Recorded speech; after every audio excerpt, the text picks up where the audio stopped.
ഇതാണ് ബബ്ലുവിന് കൊടുക്കുന്നത്, കോഴിയുടെ കാല്. കണ്ടോ, ഇത് ഫ്രീ ആയിട്ട് കിട്ടും. ഈ പാർട്ടൊക്കെ കട്ട് ചെയ്ത് 2 പീസാക്കി നന്നായിട്ട് കഴുകി വൃത്തിയാക്കി എടുത്തിട്ട് ഉപ്പും മഞ്ഞളും ഇത് രണ്ടും ഇട്ട്, മുളകൊന്നും ചേർക്കത്തില്ല, വേവിച്ചവന് കൊടുക്കും. അവന് ഭയങ്കര ഇഷ്ടമാണ്. ഇപ്പൊ പോയി മേടിച്ചോണ്ട് വന്നത്. കാണിച്ചു തരുന്നത് എങ്ങനെയാ ചെയ്യുന്നതാണ്. നെയിൽ ഓൾറെഡി ഞാൻ കട്ട് ചെയ്താണേ. എന്നിട്ട് ഇതാ അയ്യ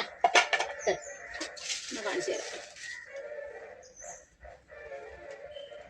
ഇങ്ങനെ ഇച്ചിരി പാടുള്ള പണിയായത്. ഇത് ശരിക്കും പറഞ്ഞാൽ പപ്പ ചെയ്യുന്ന പണിയാണ്. ഇന്ന് പപ്പയ്ക്ക് വയ്യാത്തതുകൊണ്ട് ഞാൻ ചെയ്യുക. പപ്പയുടെ ഡിപ്പാർട്ട്മെന്റ് ആണിത്.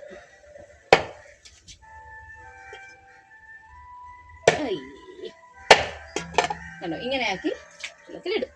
കുറച്ച് സമയം ഇതിങ്ങനെ വെള്ളത്തിലങ്ങ് ഇട്ടേക്കും. എന്നിട്ട് പിന്നെ വൃത്തിയായിട്ട് കഴുകിയെടുക്കാൻ പറ്റും. പാവം അവനത് രാവിലെ കിട്ടിയൊന്നുമില്ല കേട്ടോ. ഇന്നലെ ഇത് തീർന്നു പോയായിരുന്നു. ഇന്നലെ മേടിച്ചുമില്ല. ഇപ്പൊ പോയി മേടിച്ചോണ്ടോ. ഇപ്പൊ തന്നെ ഒരു സമയമായി. ഇതിന്നൊരു 5-6 പെട്ടെന്ന് എടുത്ത് ഉണ്ടാക്കി കൊടുക്കാന്ന് വെച്ചു. ബാക്കി നമുക്ക് പതുക്കെ ക്ലീൻ ചെയ്യാം. അങ്ങനെ റെഡിയാക്കി ബബ്ലുവിന് കൊടുക്കുക. രാവിലെ ഒരു മുട്ട മാത്രം കഴിച്ചിട്ട് നിൽക്കുക. ഈ എല്ലൊന്നും കൊടുക്കില്ല കേട്ടോ. ഇതിന് സെപ്പറേറ്റ് ചെയ്ത് മാത്രമേ കൊടുക്കത്തുള്ളൂ.